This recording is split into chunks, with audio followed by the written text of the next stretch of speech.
Have you ever worried that a single mistake could ruin everything you've worked so hard for? Have you ever been so afraid of being imperfect that you were afraid to even start? In a sun-dappled valley lived a young fox named Fletcher. He was known for his magnificent bushy tail, which he groomed until every single hair was perfectly in place. Fletcher was an artist. He spent his days arranging colorful river pebbles into perfect spirals and building acorn towers that were perfectly balanced. He was obsessed with perfection because he believed that a single mistake, a pebble out of place, a wobbling acorn, would mean he was a failure. Because of this, he never started anything really big or new for fear of making a mistake. One morning, Fletcher was trying to build the most perfect symmetrical acorn tower ever. He was so focused that he didn't notice a tiny shimmering butterfly land on his nose. "Hello, little one," chirped a voice that sounded like wind chimes. "What beautiful work! But why is your tower so small?" Fletcher jumped and looked up. He saw a magnificent willow tree whose leaves were not green, but 100 iridescent butterflies, all glowing and fluttering. "My name is Whimsy," the tree whispered, her voice soothing and gentle. It It's small because I don't want to make a mistake," Fletcher said, his paws trembling. "If I try to build a tall one, it might fall, and it wouldn't be perfect anymore." Whimsy chuckled softly, and a few of her butterfly leaves fluttered down, creating a swirl of light. "Oh, little Fletcher, perfection is a beautiful dream, but mistakes are what make things real. Do you know how I got my beautiful leaves?" Fletcher shook his head.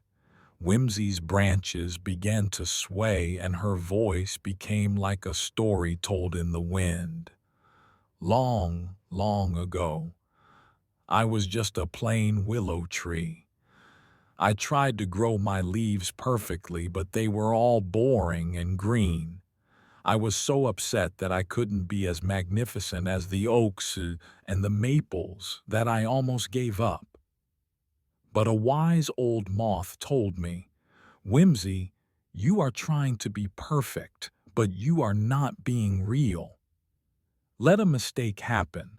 Let your branches grow a little crooked, and let your leaves take a different shape.' So I tried.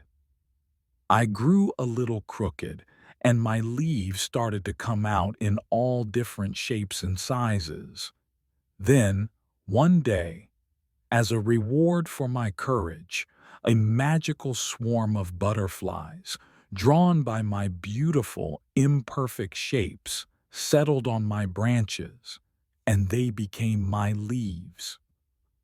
A glorious mistake made me into who I am today." Fletcher listened, his eyes wide. He looked at Whimsy's crooked branches and saw not flaws, but a story of strength and beauty. He looked at his own tiny, perfect acorn tower and felt a pang of sadness. He had 100 more ideas in his head, but he had never tried to make them because he was afraid of making them wrong.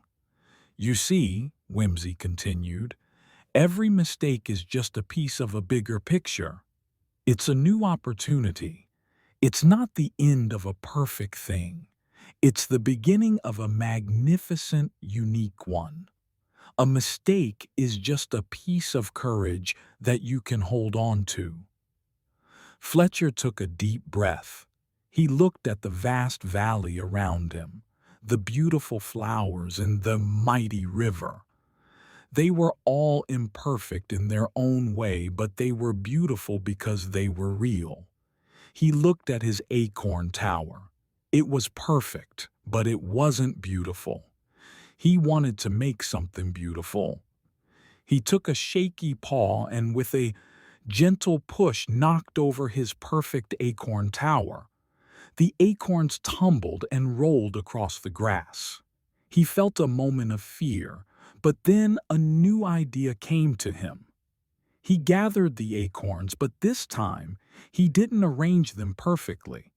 He scattered them in a big, beautiful circle and then added colorful river pebbles to make a swirling, vibrant river of stone, and he wasn't worried about making a mistake. He was just having fun. When he was done, he had created the biggest, most colorful piece of art he had ever made. It wasn't perfect, but it was magnificent. It wasn't just a tower, it was a story. He looked back at Whimsy, who smiled, and her butterfly leaves shimmered with joy. See, little one, you are the artist, and the world is your canvas. All you have to do is be brave enough to make a mark. And that's the end of this adventure, but a new one is always just around the corner. Subscribe to Storiella so you don't miss it.